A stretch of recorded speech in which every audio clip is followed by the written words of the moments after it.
नमस्कार श्रोते हो, साई भक्तिसार चॅनलमध्ये तुमचं सर्वांचं मनपूर्वक स्वागत करत आहे।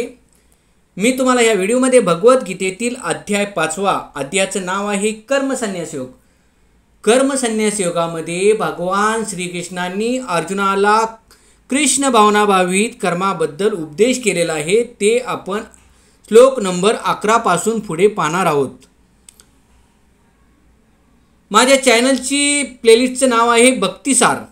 भक्तिसार प्लेलिस्टमध्ये जाऊन तुम्ही 1 ते 4 अध्याय पाहू शकता। तसे शिर्डीच्या साईबाबाचे 1 ते 53 अध्याय तुम्ही पाहू शकता। शिर्डीच्या साईबाबांनी जे भगवद्गीतेत भगवान श्रीकृष्णांनी सांगितलेलं आहे मिळतं जुळतं तसंच सांगितलेलं आहे। त्यांनी अल्लाह मालिक एकच सांगितलेलं आहे। तसेच एका माऊलींची कमेंट आलेली होती की एका दिवसाला 1 अध्याय टाकत जावा। ताई, मला जसं जमेल त्या पद्धतीने मी टाकीन। जास्तीत जास्त मी प्रयत्न करीन लवकरात लवकर लोड करायचा आणि जास्तीत जास्त श्लोक अपलोड करायचा प्रयत्न करीन। तसेच चॅनलवरती कोणी नवीन असाल तर चॅनल सबस्क्राईब करा। व्हिडिओ आवडला तर लाईक करा, शेअर करा। तसेच कमेंट बॉक्समध्ये ओम नमो भगवते वासुदेवाय लिहा, हरे राम हरे कृष्णा लिहा। श्री गणेशाय नमः, श्री सरस्वती नमः। ओम नमो भगवते वासुदेवाय नमः। कायेन मनसा बुद्ध्या केवलैरिन्द्रियैरपि योगिन कर्म कुर्वन्ति संयत्यक्तात्मशुद्धे। योगीजन आसक्तीचा त्याग करून शरीर, मन, बुद्धी आणि इंद्रियांनी सुद्धा केवळ शुद्धीकरणासाठी कर्म करतात। तात्पर्य, जेव्हा मनुष्य श्रीकृष्णांच्या इंद्रियाच्या संतुष्टी प्रीत्यर्थ कृष्ण भावनायुक्त कर्म करतो तेव्हा त्याचे शरीर, मन, बुद्धी किंवा इंद्रियाद्वारे केलेले कोणतेही कर्म भौतिक कल्मशापासून शुद्ध होते। कृष्ण भावनाभावित मनुष्याने केलेल्या कर्मापासून कोणतेही भौतिक फल निर्माण होत नाही। म्हणून शुद्ध कर्म, ज्यांना सामान्यतः सदाचार म्हटले जाते, ती कर्मे कृष्ण भावनाभावित झाल्याने सहजपणे करता येतात। श्रील रूप गोस्वामी आपल्या भक्ती रसामृत सिंधूमध्ये याबद्दल पुढील प्रमाणे सांगतात। इहा यस्य हरेर्दास्य कर्मणा मनसा गिरा निखिला स्वप्य व्यस्थासु जीवनमुक्त सौच्यते। आपल्या शरीर, मन, बुद्धी आणि वाणीने कृष्ण भावनाभावित मनुष्य श्रीकृष्णांच्या सेवेप्रीत्यर्थ कर्म करणारा या भौतिक जगात खरी तथाकथित सांसारिक कर्मे करीत असला तरी तो मुक्तच असतो। त्याला मिथ्या अहंकार नसतो, कारण आपण म्हणजे हे शरीर नाही। तसेच आपले या देहावर स्वामित्व नाही हे तो निश्चितपणे जाणतो। तो जाणतो की हे शरीर आपले नाही, तो स्वतः तसेच त्याचा देहसुद्धा श्रीकृष्णांच्याच मालकीचा असतो। जेव्हा तो शरीर, मन, बुद्धी, वाचा, जीवन, संपत्ती इत्यादी गोष्टीद्वारे निर्मित आपल्याकडे सर्व वस्तू श्रीकृष्णांच्या सेवेत समर्पित करतो तेव्हा तो तत्काळ श्रीकृष्णांशी संबंधित होतो। तो श्रीकृष्णाशी अभिन्न आणि देहात्मबुद्धी निर्माण करणाऱ्या मिथ्या अहंकारापासून मुक्त होतो। हीच कृष्णभावनेच्या पूर्णव्यवस्था आहे। श्लोक नंबर 12। युक्त कर्मफलं त्यक्ता शान्तिमाप्नोति निष्ठिकम् अयुक्त कामकारेण फले सक्तो निबध्यते।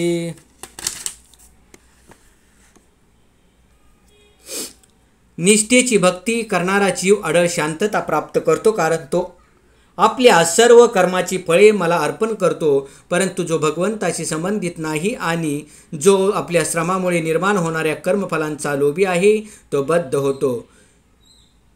तात्पर्य, कृष्ण भावनाभावित मनुष्य आणि देहात्मबुद्धी असणारा मनुष्य यातील भेद हाच आहे की कृष्ण भावनाभावित मनुष्य श्रीकृष्णावर आसक्त असतो, तर देहात्मबुद्धी असणारा मनुष्य आपल्या कर्मफलावर आसक्त असतो। जो व्यक्ती श्रीकृष्णावर आसक्त आहे आणि केवळ श्रीकृष्णान प्रित्यर्थच कर्म करीत आहे तो निश्चितच मुक्तात्मा आहे आणि त्याला आपल्या कर्मफलाबद्दल मुळीच चिंता नसते. श्रीमद भागवतात सांगण्यात आले आहे की परम सत्याच्या ज्ञानाच्या अभावी म्हणजेच द्वंद्वभावामुळे केलेले कर्म हेच मनुष्याच्या कर्मफलावरील आसक्तीचे कारण बनते. भगवान श्रीकृष्ण हेच परमसत्य आहेत. कृष्ण भावनेमध्ये द्वंद्व नसते. अस्तित्वातील सर्व वस्तू श्रीकृष्णांच्या आवश्यकतेमुळे निर्माण होतात आणि श्रीकृष्ण हे सर्व मंगलमय आहेत. म्हणून कृष्ण भावनाभावित कर्मे ब्राह्मस्तरावरील असतात, तसेच ती दिव्य असतात आणि त्यांना भौतिक सर्व कर्मफल नसते. यास्तव कृष्ण भावनाभावित मनुष्याला शांती प्राप्त होते, परंतु इंद्रिय तृप्तीकरता जो लाभगंतीत गुंतलेला आहे त्याला अशी शांती प्राप्त होऊ शकत नाही. श्रीकृष्णाव्यतिरिक्त इतर कशाचे अस्तित्व नाही याचा साक्षात्कार होणे हाच निर्भयता व शांतीचा स्तर आहे आणि हेच कृष्ण भावनेचे रहस्य आहे. श्लोक नंबर 13. सर्व कर्माणि मनसा संन्यस्यास्ते सुखं वशी नवद्वारे पुरे देहि नैव कुर्वन्न कारयन्. जेव्हा देहधारी जीव आपली प्रकृती संयमित करतो आणि मनाद्वारे सर्व कर्माचा त्याग करतो तेव्हा तो कर्म न करता तसेच कर्म न करिवता 9 द्वारे असलेल्या या नगरात सुखाने राहतो. तात्पर्य देहधारी जीव हा 9 द्वारे असलेल्या नगरात राहतो. देहाची किंवा देहरूपी नगराची कर्मे प्रकृतीच्या विशिष्ट गुणांद्वारे आपोआपच केली जातात. जीव जरी शरीरावस्थामुळे प्रभावित होत असला तरी त्याची इच्छा असल्यास तो त्या शरीरावस्थेच्याही पलीकडे जाऊ शकतो. आपल्या श्रेष्ठ प्रकृतीचे विस्मरण झाल्यामुळे तो भौतिक देहाशी तादात्म्य करतो आणि म्हणून तो सुदुःख भोगतो. कृष्ण भावनेद्वारे तो आपले मूळ स्वरूप जागृत करून देहातून मुक्त होऊ शकतो. त्यामुळे मनुष्य जेव्हा कृष्ण भावनेचा अंगीकार करतो तेव्हा तो शारीरिक क्रियांपासून पूर्णतया अलिप्त होतो. अशा संयमी जीवनामध्ये जेव्हा त्याच्या विचारामध्ये परिवर्तन होते तेव्हा तो 9 द्वारे असलेल्या नगरात सुखाने राहतो. ही 9 दारी पुढील प्रमाणे आहेत. 9 द्वारे पुरे देहि हंसो लेलायते बही वशी सर्वस्य लोकस्य स्थावरस्य चरस्य च. जीवनाच्या शरीरामध्ये निवास करणारे भगवंत हे संपूर्ण ब्रह्मांडातील सर्व जीवाचे नियंत्रक आहेत. शरीराला 9 द्वारे असतात. 2 नेत्र, 2 नाकपुड्या, 2 कान, 1 मुख, 1 गुद आणि 1 उपस्थ. जीव आपल्या बद्ध अवस्थेमध्ये शरीराशी तादात्म्य करतो, परंतु जेव्हा तो अंतर्यामी भगवंताशी तादात्म्य करतो तेव्हा तो शरीरामध्ये असूनही भगवंताप्रमाणे मुक्त असतो. म्हणून कृष्ण भावनाभावित मनुष्य भौतिक शरीराच्या बाह्य तसेच आंतरिक या दोन्ही प्रकारच्या क्रियांपासून मुक्त होतो. श्लोक नंबर 14. न कर्तव्यं न कर्माणि लोकस्य सृजति प्रभु न कर्मफल संयोगम संभावस्तु प्रवर्तते. देहरूपी नगराचा स्वामी देहधारी जीव हा कर्माची निर्मिती करीत नाही, तसेच तो लोकांना कार्य करण्यास प्रवृत्त करीत नाही किंवा कर्मफले निर्माण करीत नाही. हे सर्व कार्य प्राकृतिक गुणांद्वारे केले जाते. तात्पर्य 7व्या अध्यायात सांगितले जाईल की जीव हे भगवंताची एक प्रकारची शक्ती किंवा प्रकृती आहेत आणि ते भगवंताच्या अपरा किंवा कनिष्ठ प्रकृतीपासून भिन्न आहेत. कोणत्या तरी कारणास्तव पराप्रकृती रूप जीव अनादिकालापासून भौतिक प्रकृतीशी संबंधित आहेत. जीवाने प्राप्त केलेले तात्पुरते शरीर किंवा भौतिक निवासस्थान हे विविध प्रकारच्या कर्माचे तसेच त्यापासून प्राप्त होणाऱ्या कर्मफलाचे कारण ठरते. अशा बद्धावस्थेत राहिल्याने जीवन अज्ञानामुळे स्वतःच्या शरीराशी तादात्म्य करून शरीराच्या कर्माची फळे भोगतो. अनादी कालापासून प्राप्त केलेले अज्ञान हे शरीराच्या दुःख क्लेशांना कारणीभूत असते. ज्या क्षणी जीव शारीरिक कर्मापासून अलिप्त होतो त्या तत्क्षणी तो कर्मफलातून मुक्त होतो. जोपर्यंत तो देहरूपी नगरात असतो तोपर्यंत तो या देहाचा स्वामी असल्यासारखा वाटतो, परंतु वस्तुत तो देहाच्या कर्माचा आणि कर्मफलाचा स्वामी नसतो किंवा नियंत्रकी नसतो. तो तर केवळ भवसागराच्या मध्यावर अस्तित्वासाठी संघर्ष करीत असतो. भवसागराच्या लाटा त्याला इस्तत भिरकावीत असतात आणि त्या लाटावर जीवाचे मुळीच नियंत्रण नसते. जीवासाठी यावर उत्तम उपाय म्हणजे त्याने दिव्य कृष्ण भावनेच्या साह्याने पाण्याबाहेर येणे होय. केवळ ही दिव्य कृष्ण भावनाच त्याचे भ्रमापासून रक्षण करील. श्लोक नंबर 15. न दत्ते कस्यचित् पापं न चैवं सकृतं विभु अज्ञानेनावृतं ज्ञानं तेन मुह्यन्ति जनन्तव. तसेच भगवंत कोणाचेही पाप किंवा पुण्यकर्म ग्रहण करीत नाहीत. तथापि देहधारी जीव हे वास्तविक ज्ञान आच्छादित करणाऱ्या अज्ञानामुळे मोहित होतात. तात्पर्य संस्कृत शब्द विभू म्हणजेच अमर्यादित पूर्ण ज्ञान, ऐश्वर्य, बल, यश, सौंदर्य आणि वैराग्याने परिपूर्ण असणारे भगवंत होत. ते आत्माराम आहेत आणि पुण्य किंवा पाप कर्माने कधीच विचलित होत नाहीत. ते कोणत्याही जीवासाठी विशिष्ट परिस्थिती निर्माण करीत नाहीत, परंतु अज्ञानाने मोहित झाल्यामुळे जीव विशिष्ट परिस्थितीत राहण्याची इच्छा करतो आणि त्याप्रमाणे त्यांच्या कर्माची आणि कर्मफलाची शृंखला सुरू होते. जीव हा प्रकृतीरूप असल्यामुळे ज्ञानमय असतो, तरीही त्याची शक्ती मर्यादित असल्याकारणाने तो अज्ञानाने प्रभावित होऊ शकतो. भगवंत सर्व शक्तिमान आहेत, पण जीव सर्वशक्तिमान नाही. भगवंत हे विभू किंवा सर्वज्ञ आहेत, तर जीव हा अनुरूप आहे. जीव हा चेतन असल्यामुळे स्वतंत्र इच्छा करू शकतो. अशा इच्छेची पूर्तता मात्र सर्व शक्तिमान भगवंताद्वारेच केली जाते. आणि म्हणून जेव्हा जीव आपल्यासाठी इच्छा करण्यामध्ये गोंधळून जातो, तेव्हा भगवंत जीवाला त्याच्या इच्छा पूर्ण करण्याची मुभा देतात. परंतु जीवाने केलेल्या इच्छेमुळे विशिष्ट परिस्थितीरूप निर्माण होणाऱ्या कर्मांना आणि कर्मफलांना भगवंत जबाबदार नसतात. यास्तव भ्रमित अवस्थेमधील देहधारी जीव अनुषंगिक भौतिक देहाची स्वतःचे तादात्म्य करतो आणि जीवनातील क्षणभंगुर सुखदुःखाच्या अधीन होतो. भगवंत हे परमात्मा रूपाने जीवाचे नित्य सहचर आहेत आणि म्हणून ज्याप्रमाणे मनुष्य फुलांच्या सानिध्यात राहून फुलाचा सुगंध घेऊ शकतो, त्याचप्रमाणे भगवंत प्रत्येक जीवाच्या इच्छा जाणू शकतात. इच्छा ही जीवाच्या बद्धावस्थेचे सूक्ष्मरूप आहे. भगवंत जीवाच्या योग्यतेप्रमाणे त्याची इच्छा पूर्ण करतात. मनुष्य पुष्कळ योजना करतो आणि परमेश्वर त्यात पूर्ण करतो असे नाही. म्हणून आपली इच्छा पूर्ण करणे इतपत जीव शक्तिमान नाही. तथापि भगवंत सर्व इच्छाची पूर्तता करू शकतात आणि सर्वांसाठी भगवंताकडे समभाव असल्यामुळे ते सूक्ष्मरित्या स्वतंत्र असणाऱ्या जीवांच्या इच्छामध्ये व्यत्यय आणत नाहीत. तरीही जेव्हा मनुष्य श्रीकृष्णांच्या प्राप्तीची इच्छा करतो, तेव्हा भगवंत त्याची विशेष काळजी घेतात आणि त्याला अशी इच्छा करण्यास प्रेरित करतात की जेणेकरून जीव भगवत प्राप्ती करू शकेल आणि नित्य आनंदी होऊ शकेल. म्हणून वैदिक मंत्र सांगतात की यश ओहू ओ साधू कर्म कारयती तम यमेभ्यो लोकेभ्यो उन्निष्यते यश उ यवा साधू कर्म कारयती यमधो निनिष्यते. भगवंत जीवाला पुण्य कर्मामध्ये कार्यरत करतात, जेणेकरून त्याची उन्नती होऊ शकेल आणि ते जीवाला पाप कर्मामध्ये कार्यरत करतात, जेणेकरून तो नरकात जाईल. कौशिकी उपनिषद बघा काय सांगितले. कौशिकी उपनिषद अज्ञ जंतूनिशोयमात्मं सुखदुःखोय ईश्वर प्रेरितो गच्छत स्वर्ग वाश्व भ्रमेवच्च. जीव आपल्या सुख दुःखामध्ये पूर्णपणे अवलंबून आहे. ज्याप्रमाणे वायूद्वारे ढग ओढले जातात, त्याचप्रमाणे भगवंताच्या इच्छेद्वारे जीव स्वर्ग किंवा नरकामध्ये जाऊ शकतो. म्हणून देहधारी जीवाची कृष्ण भावनेची उपेक्षा करण्याची आनंदी कालापासून चालत आलेली इच्छा त्याच्या भ्रमित होण्यास कारणीभूत होते. म्हणून स्वरूप जीव जरी सच्चिदानंद असला तरी त्याच्या सूक्ष्मतत्वामुळे त्याला आपल्या भगवत सेवेच्या वास्तविक मूळ स्वरूपाचे विस्मरण होते आणि तो अज्ञानग्रस्त होतो. अज्ञानाच्या प्रभावामुळे जीव म्हणतो की भगवंत हेच आपल्या बद्ध अवस्थेत जबाबदार आहेत. वेदांत सूत्रही याला पुष्टी देते. वैषम्य निर्गुण्ये न सापेक्षत्वात् तथा ही दर्शयती.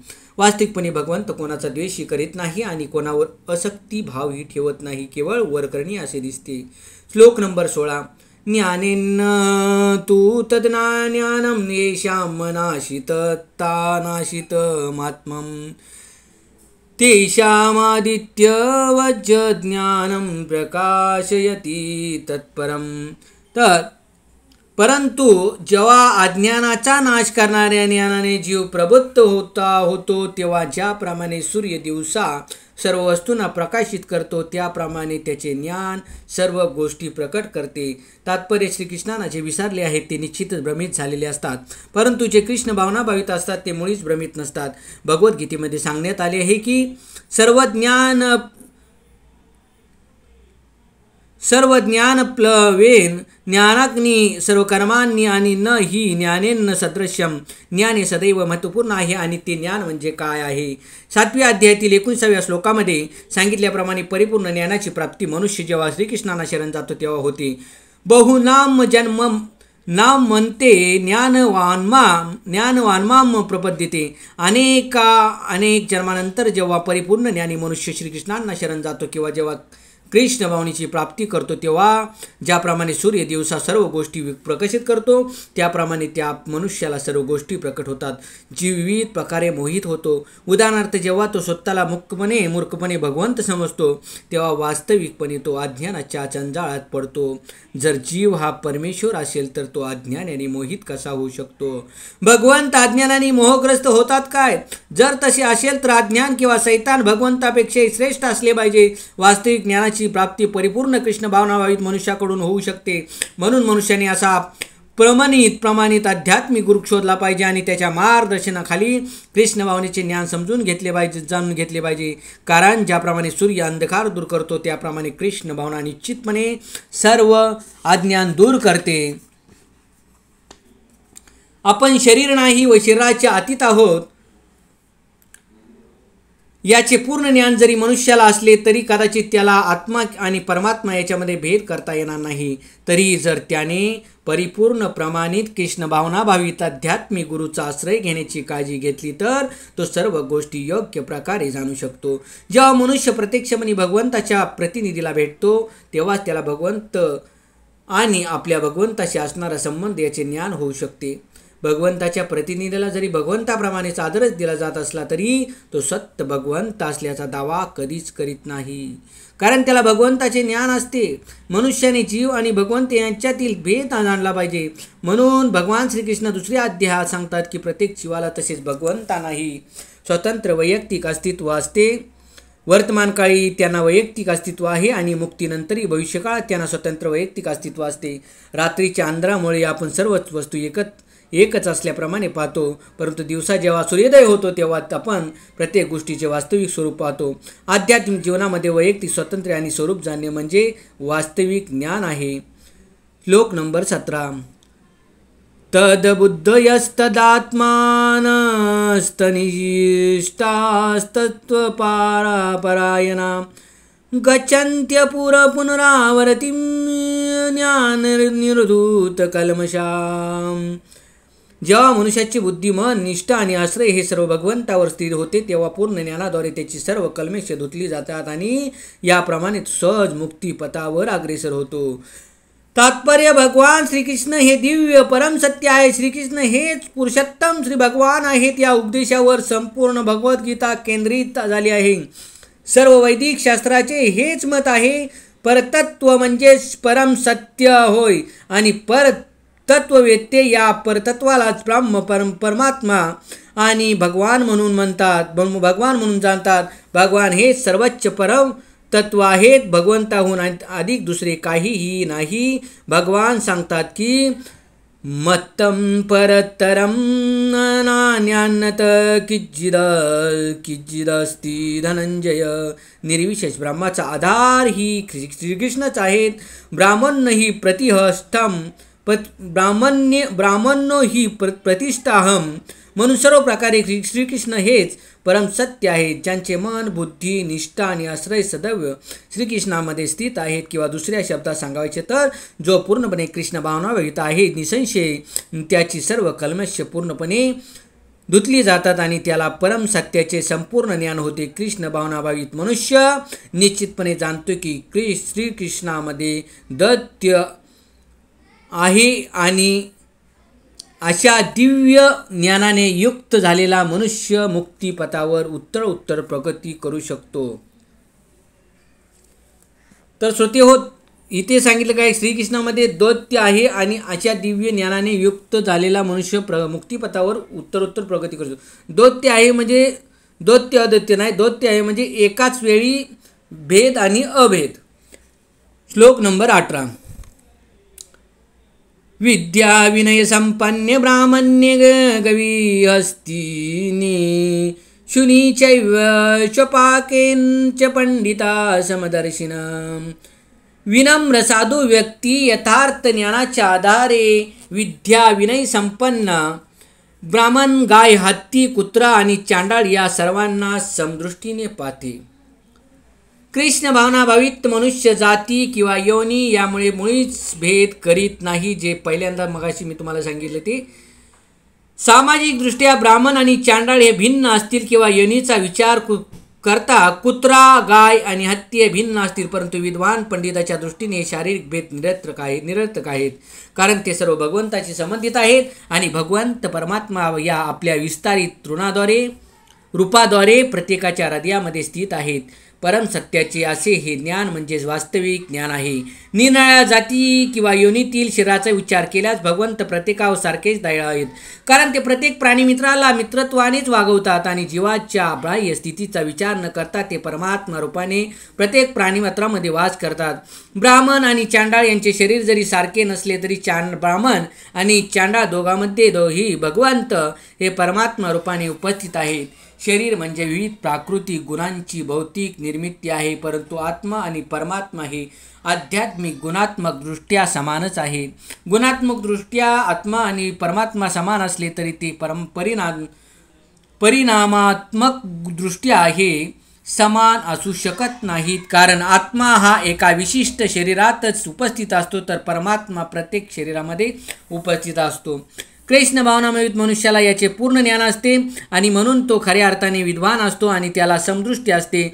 आत्मा आणि परमात्म्यामध्ये समानता म्हणजे दोघेही सच्चिदानंद आहेत, परंतु दोहोंमधील फरक हाच आहे की आत्मा हा केवळ विशिष्ट शरीराच्या मर्यादित क्षेत्रामध्येच चेतन असतो, तर परमात्मा सर्व शरीरामध्ये चेतन असतो। परमात्मा हा शरीरामध्ये कोणत्याही प्रकारचा भेद न करता उपस्थित असतो। श्लोक नंबर 19। इहैव तैर्जित सर्गो येषां साम्ये स्थितं मन निर्दोषं हि समं ब्रह्म तस्मात् ब्राह्मणीत्ये स्थिता।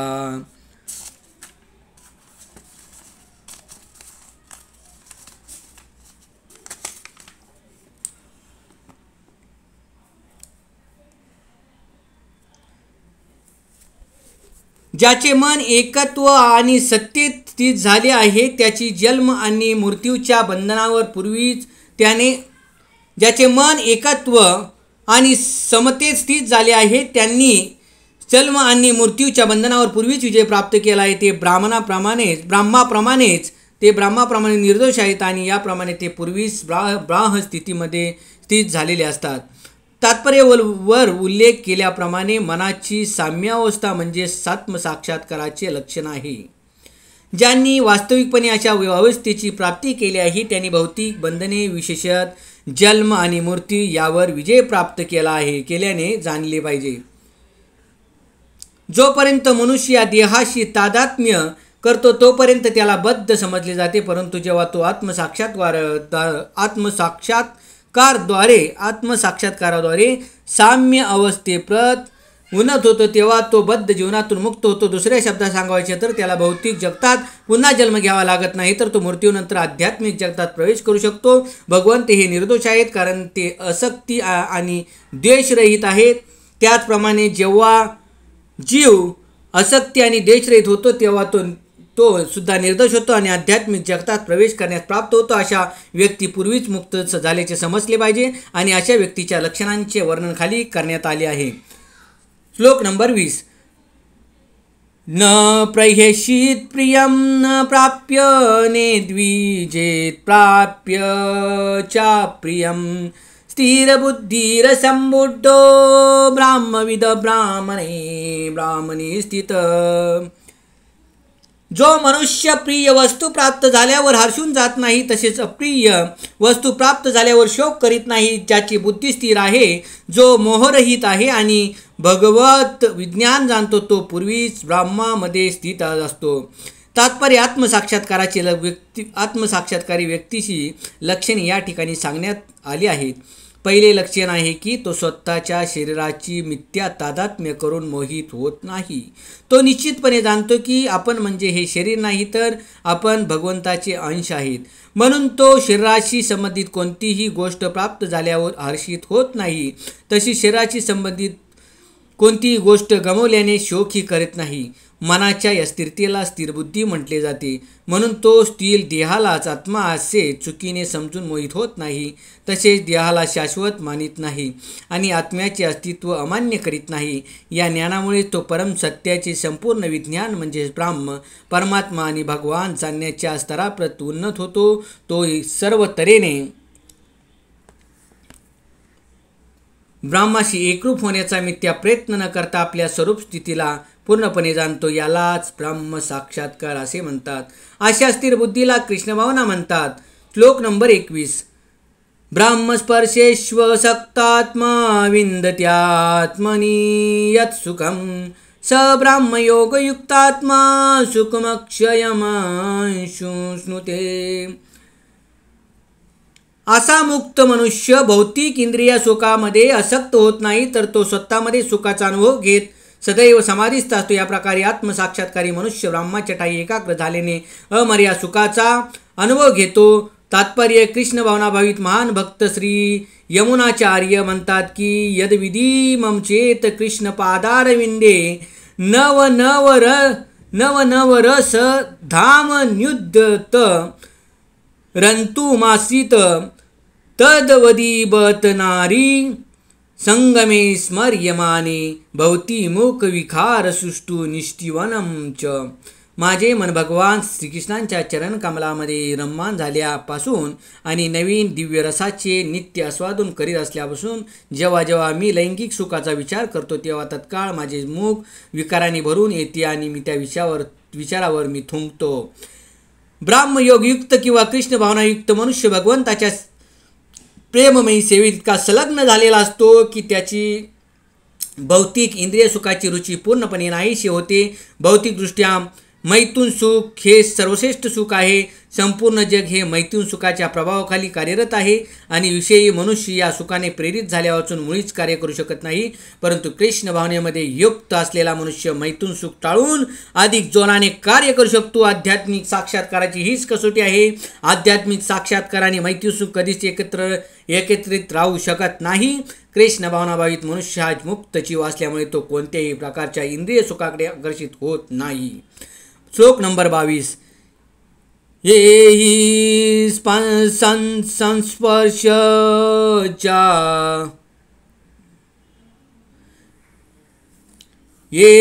संस्पर्शजा भोगा दुःखयो नैयवते अद्यंतवंत कोणत्याही अनशितेषु रमते बुध.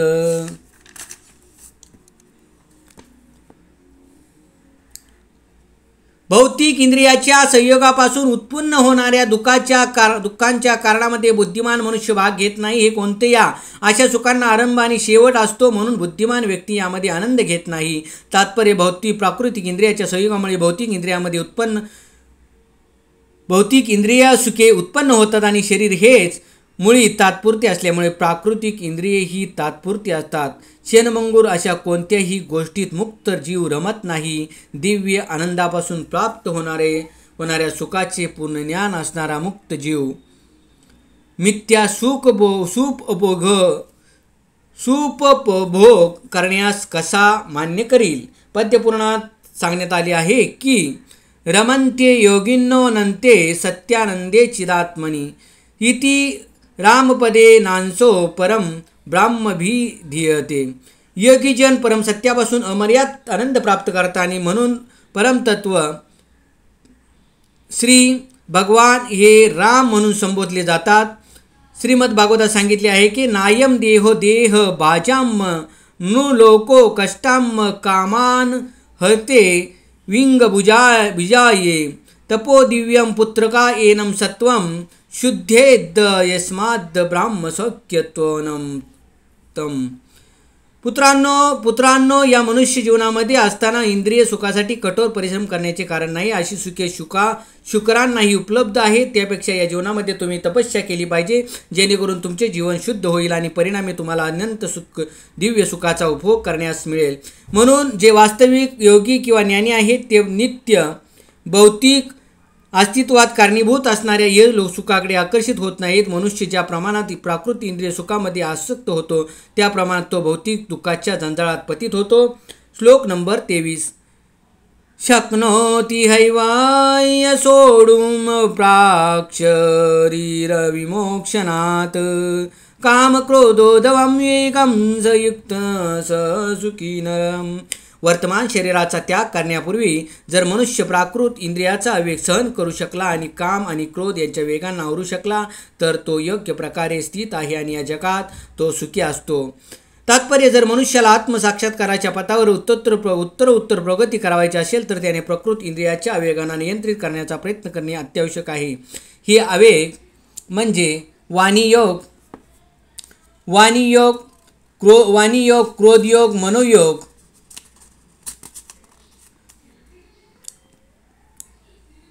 उदरवेग, जननी इंद्रियाचे आवेग आणि जिव्हावेग होत.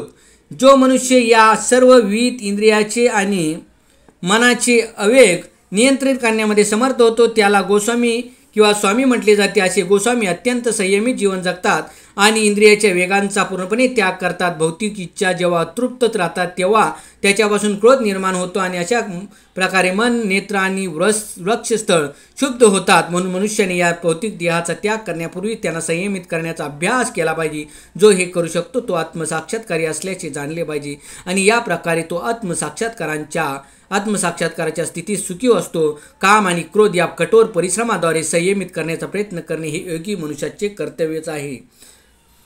पुंडलिकावृत श्री ज्ञानदेव तुकाराम पंढरनाथ महाराज की, गोपाळ कृष्ण महाराज, सांब शर्मा देव गराजपती. ओम नमो भगवते वासुदेवाय नमः. ओम नमः शिवाय नमः. ओम साईनाथाय नमः. श्रोते हो, श्लोक नंबर 24, 5व्या अध्यायातील श्लोक नंबर 24 पासून पुढील व्हिडिओ बघणार होतो. श्लोक नंबर 23 पर्यंत आपण इथे थांबूया. मी इथे तुमचा निरोप घेतो. धन्यवाद.